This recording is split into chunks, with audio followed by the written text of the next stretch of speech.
halaman 99 bagian bawah.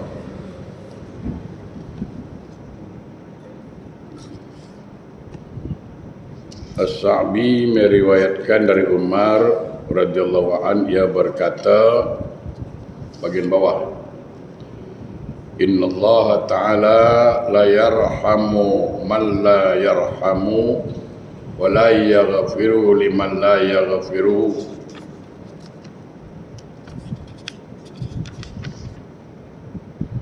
wa la yatubu ala man la yatubu. Subhanallah. Ini nasihat cukup bijak, ya, di mana As-Sa'bi meriwayatkan dari Umar radhiyallahu, ia berkata, sesungguhnya Allah Ta'ala tidak akan menyayangi orang-orang yang tidak mempunyai rasa kasih sayang, tidak mengampuni orang-orang yang tidak mau memaafkan, dan tidak menerima taubat orang yang tidak mau menerima maaf dari saudaranya. Okey. Inilah resiko jamaah yang berbahagia. Kadang kita ego, kita mau dimaafkan tapi kita tak mau maafkan orang. Itu satu penyakit, ya. Sebenarnya simple hidup ini. Kalau kita mau disayangi orang, jadilah orang yang penyayang. Selesai masalah. Sama, kalau kita mau disayang suami, kita mau disayang suami, maka sayangi suami itu. Simple. Kita mau dihormati suami, ya hormati suami itu. Saya mau disayang orang, mau disayang kawan, mau disayang teman, tapi kita harus pandai menyayangi kawan dan teman. Macam mana? Ini bukan cerita sini lah, tempat lain lah. Kadang isteri sekarang satu contoh, saya tak kata orang lah, isteri kita pun sama lah tu.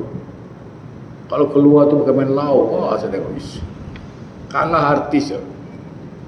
Dengan bedak dia, macam TV3 keluar, macam Suria bedang pelang saya tengok. Betul, bagus. Tapi bila di rumah saya tengok, ya Allah Akbar, kadang baju tu koyak sampai ke paha. Itu yang dipakai depan kita, apalah dia jadi. Ya kan? Dan lebih sedih lagi ada. Ada. Ini over saya kata, ini over alim lah ni. Ini over solehah. Dah di rumah dia pakai. Dah bagus. Pakai itu bagus tu. Sarung tangan, stokin. Dia luar pakai itu. Sampai ke rumah, dalam bilik masih pakai. Astaga. Sampai suami cakap, macam mana Ustaz? Tak tahu, no comment dengan bini engkau.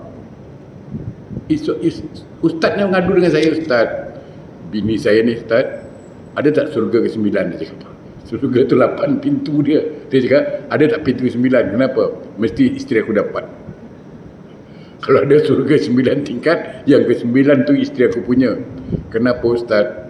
Ini melebihi Ustaz. Kenapa? Dalam bilik Ustaz pakai stokin, sarung tangan, pakai jilbab. Saya ni suami dia Ustaz. Apa susah? Saya bilang, kau buka je lah. Saya slow cakap gitu kan. Itulah terlalu. Taklah dalam bilik dengan suami tak ada masalah, open. Ya kan? Ini open. Tapi ada juga isteri dandan di luar bagus, tapi di rumah. Jadi sekali lagi saya katakan,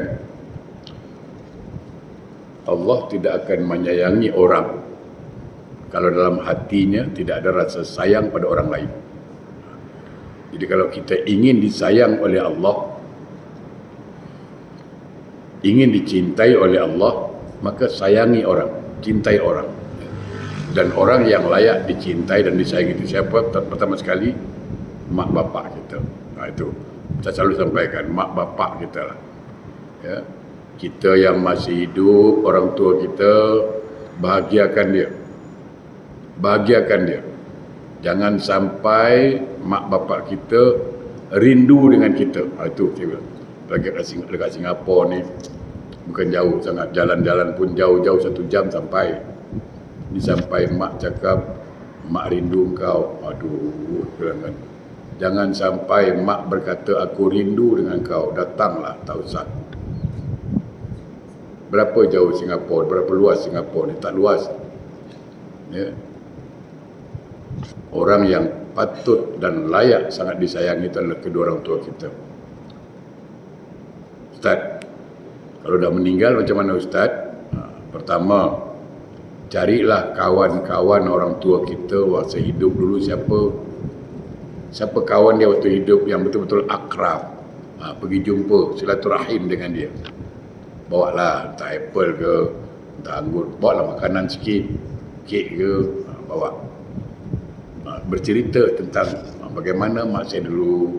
Ceritalah, itu mempererat society. Itu sangat bermanfaat dan menyenangkan beliau dalam kubur. Cuma saya nak ingatkan satu, ni lagi ingat ni. Mungkin saya sampaikan minggu lalu tapi saya ulang balik. Tolong ya, bagi siapa pun kita atau anak-anak yang nak ziarah kubur mak bapak, ni saya ingatkan. Siap pesankan dengan anak-anak, dengan saudara, adik-beradik, kalau nak ziarah kubur mak bapak, tutup aurat. Saya banyak tengok dekat Pusara Abadi, ya Allah, cuba bayangkan kalau kita buat baik sebagai anak, kita sedekah, kita bantu anak yatim, bantu orang miskin, apapun kebaikan yang kita buat, ada tak efek buat mak bapak kita dalam kubur? Mak bapak kita dapat manfaatnya.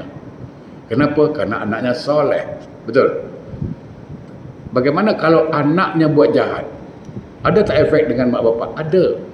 Bayangkan dia pergi kubur, nak ziarah kubur, pakai seluar, habis seluar, aduh, ada pula tu, koyak pula kat paha dia tu. Bukan satu koyak, 3 koyak, rabak, ada koyak rabak lagi tu.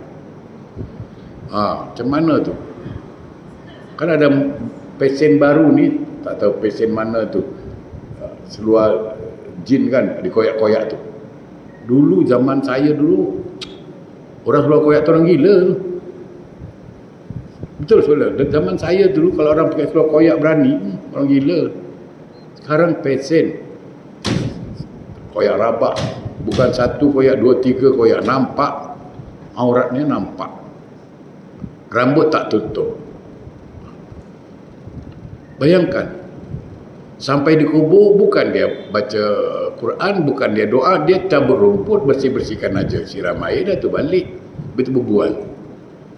Bukan ada manfaat bagi arwah mak bapaknya, diazab mak bapak dia gara-gara anak dia. Pesan dengan anak-anak, adik-beradik, kalau kau nak pergi ziarah kubur, tutup aurat. Kasihan mak, kau datang betul, tapi bukan datang buat manfaat, tapi mudarat. Kenapa? Orang tua kita kena azab. Kenapa? Kerana anaknya datang buka aurat. Ya kan? Tu. Pesankan baik-baik. Selanjutnya, Allah tidak akan mengampuni orang yang tidak memaafkan. Ini satu. Ada orang jenis tak, dia tak maafkan. Bahkan dia kata, aku takkan maafkan engkau. Itu satu. Orang yang mengatakan aku takkan maafkan dia, maka Allah takkan ampunkan dia. Kenapa? Allah saja yang bersalah, Allah saja yang berhak, yang maha perkasa, yang maha kuat, maha gagah. Dia memaafkan hambanya itu. Jadi kalau ada orang mengatakan aku takkan maafkan kesalahan kau, maka Allah takkan ampunkan dosa-dosa itu. Hati-hati. Ustaz, saya dah minta maaf Ustaz, tapi dia tak maafkan. Kewajipan kita minta maaf. Dia tak maafkan, itu urusan dia sama Allah. Betul. Dan Allah tidak menerima taubat orang tidak mau menerima maaf. Ada orang minta maaf, aku tak akan maafkan kau. Ada. Bila dia tidak mau memaafkan kesalahan orang lain, maka Allah takkan terima taubatnya. Maka tugas Allah perintahkan dalam Al-Quran apa? Wal 'afina 'anil nas. Beri maaf orang yang minta maaf.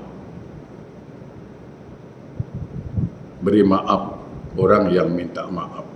Saya jelas. Ada dua kejadian ya di Indonesia lah. Ini buat pelajaran, sama ada betul atau tidak. Tapi kalau saya tengok videonya saya takut lah. Satu mak, satu anak, dia tendang mak dia selepas solat, kalau tak salah saya. Dia minta apa? Minta nak beli slot game ni, apalah ini punya pasal lah ni. Minta duit, mak dia tak kasih. Dia tendang mak dia, langsung kakinya berubah jadi kaki lembu. Semalam atau 2 hari yang lalu saya ikuti, dia diantar ke kuburan mak dia meninggal ditendang tu. Dia punya muka dah berubah, muka lembu, kakinya kaki lembu. Lalu tak boleh cakap dah, makan pun rumput. Semalam 2 hari yang lalu saya tengok, saya ikuti, ada wartawan yang ikuti juga. Dia dah diantar ke kubur mak dia untuk minta maaf, tapi dia tak boleh cakap. Ya, hati-hatilah anak sekarang, ya Allah. Saya tengok anak sekarang dengan orang tua. Ini saya sampaikan sedikit. Tolong pahami antara adab dengan akhlak. Adab itu boleh didapati di sekolah, di pelajaran, di madrasah, dapat. Ada bab adab, kan? Adab menghadapi ustazah, adab dengan orang tua, ada pelajaran, itu dapat dari pelajaran. Tapi kalau akhlak, akhlak itu bukan dapat dari pelajaran, bukan. Dapat dari agama. Kalau anak jauh dari agama, macam mana akhlakmu betul? Kalau adab, okey. Adab itu dapat dari pelajaran. Adab-adab dengan orang tua, adab menghadapi ini, itu semua adab. Tapi kalau akhlak, itu dapatnya dari agama. Kalau anak itu dekat dengan agama, faham agama, mengamalkan agama, insya-Allah akhlaknya bagus. Ada orang beradab tapi akhlak tak ada. Ada. Ya. Ingat. Jadi kalau ada orang minta maaf, maafkan. Maafkan dia. Kalau kita tak maafkan orang, Allah tak akan ampunkan kita. Itu risiko. Saya barangkali selalu menyampaikan itu. Dalam hadis yang lain dikatakan apa? Diriwayatkan dari salah seorang sahabat, dia berkata, Ar-rahimuna yarhamuhum murrahmanu irhamu man fil ard yarhamkum man fis sama. Orang-orang yang mengasihi akan dikasihi oleh Zat yang Maha Pemurah. Kasihanilah makhluk yang berada di bumi, niscaya kamu akan dikasihi oleh makhluk yang berada di langit. Kalau kita ingin disayangi oleh Allah, ingin dikasihi oleh Allah, maka jadilah hamba yang pengasih. Ketika kita menyayangi makhluk yang ada di bumi, maka makhluk yang di langit, para malaikat akan sayang dengan kita. Subhanallah, kalau Allah dah sayang dengan kita, subhanallah. Tandanya apa? Tanda Allah sayang pada kita, senang. Dibuatnya berzikir. Hati selalu berzikir. Dan merasa nikmat ketika solat. Okey, sekarang saya tanya. Dulu, saya minum dulu boleh? Boleh ya? Bismillahirrahmanirrahim. Dulu, orang Jawa cakap long time ago. Lama punya cerita. Pernah tidak? Dalam umur 18 tahun, 19, 20 lah. Istilahnya sebelum nikah. Pernah tak jatuh cinta? Itu dulu saya tanya. Pernah kan? Ada, pernah lah cakap. Tak ngaku pula dah. Ya kan? Ya, pernah jatuh cinta. Okey. Ketika kita berkomunikasi dengan orang yang kita cintai, nikmat atau tidak? Oh, nikmat luar biasa. Betul saya cakap. Kadang pukul 12 malam berbual dengan perempuan tu. Sampai perempuan tu sahun, bang, dah pukul 12. Saya boleh jawab tu. Alah, lalat belum tidur lagi. Sedap jawab dia. Pukul 12 dah. Siang lagi 12 dah. Tak sadar tu, pukul 12. Berbual pukul 8. Bayangkan. Sampai 12, 4 jam berbual. Kalau dibuat buku, tebal. Betul. Kita menikmati perbincangan itu. Betul tak? Ketika komunikasi dengan orang yang kita cintai, orang yang kita kasihi, nikmat betul. Soalan saya satu. Kenapa kita tidak menikmati ketika kita berkomunikasi dengan Allah lewat solat? Karena cinta kita palsu. Kita tidak menikmati. Padahal dalam solat itu komunikasi dia. Solat itu komunikasi kita dengan Allah. Tapi kita nak cepat aja. Nak cepat aja. Kenapa? Karena cinta kita palsu. Orang kalau betul-betul mencintai Allah, Rasulullah SAW, kalau ada masalah, ada problem, dia pasti solat. Kenapa? Ini rahsia dia. Saya mau sampaikan hukum dulu satu. Masih ada di antara orang yang salah baca takbir. Saya mau jelaskan takbir dulu. Takbir itu kan angkat tangan. Maksud saya takbiratul ihram ya. Dia kan ada dua takbir tuh. Satu takbiratul ihram, satu takbir intiqal. Ini selalu saya bahas, saya tak ulang lagi lah. Yang rukun itu takbiratul ihram. Ya. Allah. Kalau perempuan rapat. Okay. Angkat tangan itu maknanya apa? Pasrah. Menunjukkan lambang ketidakmampuan. Lambang ketidaksanggupan. Sama dengan kita cakap, suami tanya, macam mana masalah itu dah selesai? Bang, ayah angkat tangan lah bang. Kan? Ayah angkat tangan bang. Maksudnya apa? Dah tak kuat, dah tak mampu selesaikan.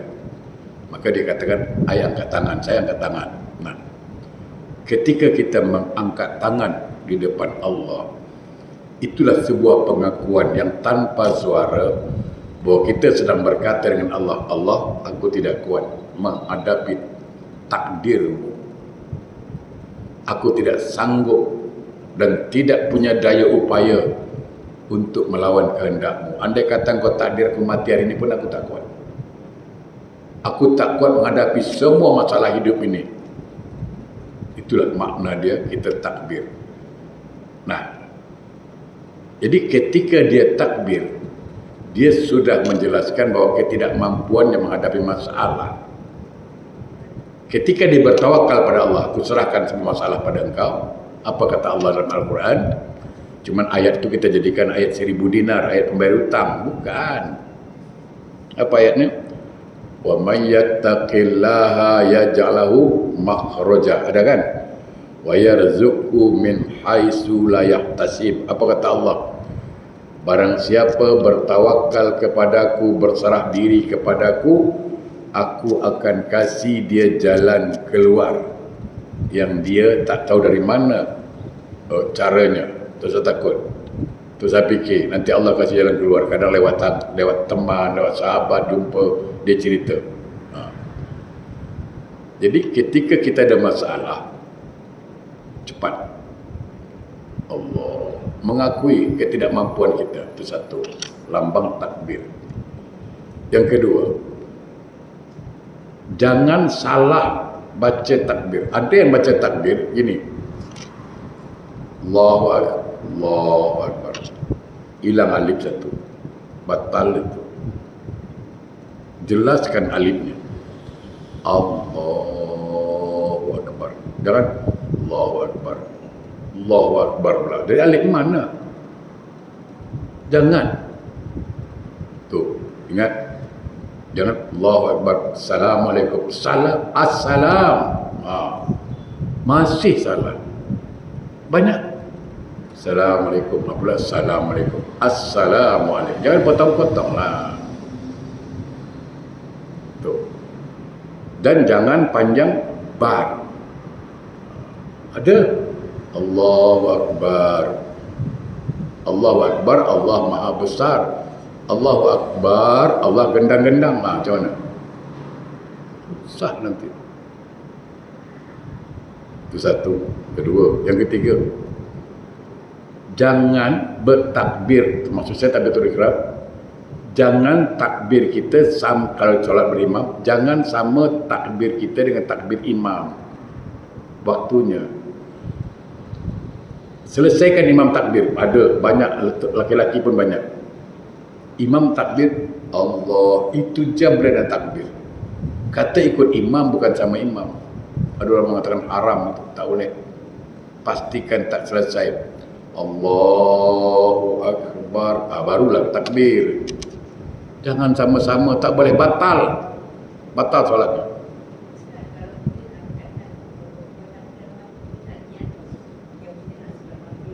Ya, niat tu dalam hati. Tak boleh, tak boleh. Mesti ada niat. Mesti. Karena niat tu rukun solat. Innamal a'malu biniat. Jadi ketika Allah Imam Syafi'i, waktu takbir itulah dipasang niat. Sebenarnya niat itu simple. Yang bikin panjang tu kita. Mana yang wajib? Yang wajib dalam niat? Sengaja, itu wajib. Salat fardu atau sunat, sebutkan. Jumlah rakaat tak payahlah. Itu dah tentu. Menghadap kiblat tak payah sebutlah. Memang menghadap kiblat pun. Jadi yang wajib. Jadi yang simple. Makanya ada orang macam kilat. Allahu Akbar, senang. Kenapa? Dia ambil yang wajib. Sengaja aku salat maghrib kerana Allah, selesai. Sengaja aku salat maghrib jadi makmum, selesai. Yang bikin panjang apa? Allah, sengaja aku salat maghrib 3 rakaat mengikut imam, ada kiblat. Panjang sangatlah itu yang panjang. Allah Akbar. Ada yang singkat, nak panjang. Allah dalam hati, panjang Nabi. Sengaja aku solat maghrib 3 rakaat ikut imam, menghadap kiblat imamnya Ustaz Hamdan, nombor IC siap alam FCF saya. Jadi kalau kita solat sendiri, solat apa zuhur, sengaja aku solat fardu zuhur kerana Allah, sudah selesai. Sengaja aku solat zuhur kerana Allah, sudah. Yang bikin panjang apa? Sengaja aku solat zuhur 4 rakaat menghadap kiblat. Itu kan lama, itu yang bikin panjang. Saya tak salahkan lah, tapi yang ambil yang ringkas, yang buat senang kita. Sengaja aku solat zuhur karena Allah Ta'ala. Itu kalau solat sendiri. Allahu Akbar, selesai. Tapi niat tu dalam hati. Usalli fardu maghrib, usalli fardu zuhur. Itu bukan niat, tapi lafaz niat. Jangan katakan itu niat. Ini soalan bagus, perlu banyak. Jadi bagus tu. Kita mengaji yang tak faham, kita minta faham. Diriwayatkan dari Rasulullah SAW bahawa beliau bersabda, sama hadisnya masih, man la yarhamun nas la yarhamullahu ta'ala. Barang siapa tidak mengasihi orang lain, maka ia tidak akan dikasihi oleh Allah Ta'ala. Sekali lagi saya katakan, kalau kita mau disayangi oleh Allah, dikasihi oleh Allah, jadilah orang yang pengasih, orang yang penyayang terhadap siapapun, terhadap orang tua, saudara mara, anak yatim, kaum du'afa. Saya sekali-sekali rasanya ingin mengajak jemaah. Kita persaksikan. Sekarang kalau Jumaat, kalau saya tak mengajar tu, saya duduk tengok orang masak. Dia masak, dia tengok nanti, diikuti. Itu kereta belum turun, tengok anak-anak panti keluar tu, ya Allah Akbar. Dia selalu tempah ayam bakar pula. Dia selalu tempah, kita happy tengok dia. Budak-budak kan kasih makan, ya Allah Akbar. Nah, saya katakan apa? Doa anak yatim, subhanallah, ya Allah. Betul katakan. Itulah doa mereka itu. Tapi alhamdulillah kita tiap Jumaat buat ada berapa? 1, 2, 3, 4, 5, 6 panti asuhan. Itu lumayan pun. Kita siapkan setiap Jumaat. Dan alhamdulillah tempahan bubur Ramadan pun dah masuk 3. Satu panti asuhan. Masjid dah 2 saya tengok. Dari An-Naim 2 tu. Biasa An-Naim ada 4. Jadi siapa-siapa nak tempah boleh nanti. Jadi kalau kita ingin disayangi oleh Allah, ingin dikasihi oleh Allah, jadilah orang yang penyayang. Ya. Jangan banyak ketawa. Yang bikin hati keras itu. Suka banyak ketawa, banyak berbual, itu buat hati keras. Dari kata adat, bahwa dalam Injil tertulis yang artinya, wahai anak Adam, sesungguhnya kamu menyayangi sesama makhluk, maka demikianlah kamu akan disayang. Maka bagaimana kamu mengharap Allah akan menyayangi kamu sementara kamu tidak menyayangi hamba-hambanya? Lebih kurang juga. Dalam Injil pun dijelaskan bagaimana kamu ingin disayangi oleh Allah kalau kamu tidak saling menyayangi di antara manusia. Diceritakan dari Abu Darda radhiyallahu anhu bahwa ia dapat mengikuti anak-anak lalu memberi burung. Okey, jadi maksudnya ini Abu Darda ni dia biasa bawa anak-anak dia untuk apa beli burung. Lalu burung tu dia belinya apa? Bukan pelihara diterbang, lepaskannya terbang. Itu sifat penyayangnya dia. Dan itu dipuji. Ingat kalau siapa yang pelihara kucing, hati-hati. Kasih dia makan betul. Jangan tak kasih dia makan. Ya. Siapa yang pelihara hewan lah. Jangan sampai disia-siakan. Sakit Az-Zaid berkata, apabila kamu ingat seseorang berbuat kejahatan, ini perlu saya sampaikan, ini nasihat bagus. Sakit Az-Zaid berkata, apabila kamu ingat seseorang yang berbuat kejahatan, sementara kamu tidak merasa kasihan kepadanya, maka berarti kamu lebih jahat dari dia. Dan apabila kamu ingat seseorang yang berbuat kebaikan, sementara kamu tidak menemukan manisnya taat kepada Tuhan di dalam hatimu, maka kamu adalah orang yang jahat. Ini saya jelaskan dulu. Begini maksudnya. Siapa yang pernah buat jahat pada kita, katakan siapa yang pernah buat jahat pada kita, dan kita tidak merasa kasihan pada dia, maka berarti kita sama jahat dengan dia. Kenapa? Karena sebenarnya apa kata Sayyidina Ali, kalau kita pegang ini insya-Allah kita baik. Pertama,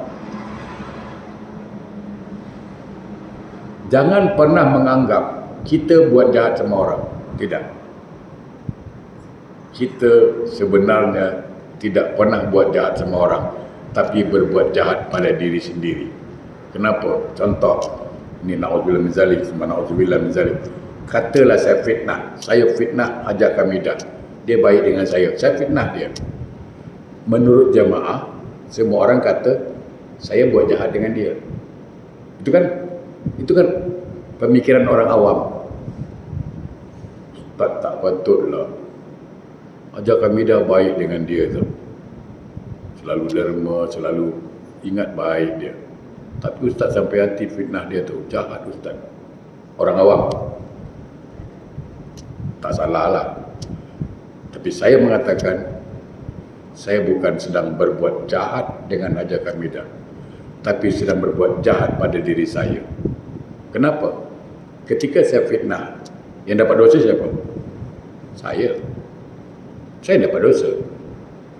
Yang dapat murka Allah siapa? Saya. Ya kan? Jadi sebenarnya saya sedang jahat dengan siapa? Dengan diri saya. Haji Hamidah dapat apa? Dapat pahala dia. Dia dapat pahala. Kenapa? Pahala sabar. Saya cela dia. Dapat pahala lagi, pahala mengumpat. Kan? Makanya saya katakan, akhirnya apa? Ajak kabinet kasihan dengan saya. Kenapa? Gara-gara fitnah itu saya jadi berdosa. Kan gitu sebenarnya. Jadi jangan pernah anggap dia jahat dengan saya. Tidak. Dia jahat dengan diri dia. Dia fitnah kita. Sebenarnya dia sedang menzalimi diri dia. Itu kan doa Nabi Adam. Rabbana zalamna anfusana, kan itu. Ya Allah, kami telah menzalimi diri kami. Kenapa Adam cakap menzalimi diri dia? Karena dia bersalah. Karena setiap kesalahan yang kita lakukan, hakikatnya kita telah menzalimi diri kita. Semakin banyak kita buat jahat dengan orang, sebenarnya semakin banyak kita buat jahat pada diri kita. Semakin banyak kita berbuat baik pada orang, sebenarnya kita sedang banyak berbuat baik pada diri kita. Ini contoh senang, memudahkan kita. Ada hamba Allah, dia tolong satu hamba Allah, kaum duafa. Ini saya tolong awak $50, ya. Belilah makan minum ini. Sekarang saya tanya, kalau orang awam cakap kok baik ya, dia tolong orang miskin. Orang awam kan gitu, baiknya lah hajat tu, dia belikannya beras, baik dia. Itu kan orang awam. Saya tanya, ketika dia mengasih kaum duafa itu beras, duit, yang dapat pahala siapa? Dia. Dia dapat ridha Allah siapa? Dia. Berarti dia sedang berbuat baik pada diri dia melalui orang lain. Itu ilmunya. Itu ilmunya. Ya? Saya pernah, ya. Tapi ini bukan apa, ya, namanya hamba Allah lah. Satu hari, saya pun saya kalau cerita orang, satu kelemahan saya, muka garang tapi air mata tak boleh tahan. Saya itu yang tak tahan.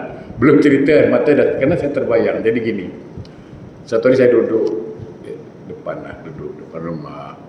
Depan rumah saya tu ada spesial tempat masak, makan. Ya, silakan nak makan. Tu gitu model tu. Dan alhamdulillah, ya, rezeki Allah kasih terus. Jadi satu hari, jadi ada bekas itulah. Saya tengok apa ni, benda tu dibuang tu. Saya tak tahu siapa buang. Roti, kulit roti. Kita kan roti kan ada kulit dibuang tu. Saya kenal dia. Bilang, ada apa tu? Sayang Pak. Kenapa? Apa itu? Kulit, dia angkatlah kulit roti. Saya kata, buat apa? Ini direndam pakai kopi, anak saya suka Pak. Langsung saya tak boleh tahan. Itulah kalimat dia. Sayang Pak, anak saya paling suka roti. Dia tak cakap dia tak mampu beli roti tu. Ketika itu terenyuh kita kan. Sayang Pak, dia cakap, anak saya suka roti. Saya tak tahu nak cakap macam mana. Kalau boleh berapa ada roti nak turunkan nak saja. Begitu kehidupan orang. Lalu kita bantu, betapa besarnya pahalanya itu. Ya. Ada satu kali saya sampai cakap di sini dan alhamdulillah sini bantu. Itu kenapa saya cakap siapa bayar fidyah. Kerana saya depan mata saya, dia anak 3, dibeli beras sekilo. Beli beras sekilo berapalah makan 3 orang. Hari ni beli, besok habis lah tu. Saya tengok, apa tu? Saya ni kepo orangnya. Aku tanya, beras Pak, beli beras sekilo. Ya, suami saya tak kerja. Oh my God. Itu kehidupan. Nah, jadi sebenarnya ini gambaran-gambaran. Kenapa saya cerita? Inilah peluang-peluang kita untuk berbuat baik. Ya, berbuat baik. Semakin banyak kita nolong orang, sebenarnya semakin banyak kita berbuat baik pada diri sendiri. Itu yang penting. Dan artinya semakin banyak kita jahat pada orang, sebenarnya semakin jahat kita pada diri sendiri. Makanya jangan pernah dendam dengan orang. Dia jahat Ustaz, dia jahat pada diri dia, bukan pada kita. Tapi dia fitnah saya Ustaz, betul. Tapi kau lupa, fitnahnya itu mendatangkan pahala bagi kita kerana sabar menghadapinya. Jadi simple.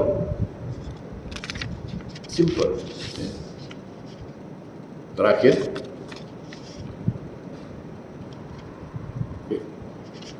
Malik bin Anas radhiyallahu an bahwa Nabi Isa alaihissalam bersabda, jangan banyak bicara selain zikir kepada Allah, karena banyak bicara itu akan menyebabkan hatimu keras, dan hati yang keras itu jauh dari Allah Ta'ala. Ini dia, tadi baru saya cakap, jangan banyak berbual. Kenapa? Orang kalau banyak cakap, satu banyak salah, yang kedua akibat banyak berbual, hati itu keras. Banyak ketawa juga hati keras. Bukan tak boleh ketawa, tapi kalau asyik ketawa, sikit ketawa, tak boleh juga, kerana membuat hati keras. Kalau hati dah keras, rasa sayang kita, rasa kasih kita pada orang dah kurang, ya. Sementara kamu tidak menyadari, dan jangan melihat aib orang lain seolah kamu adalah budak. Okey.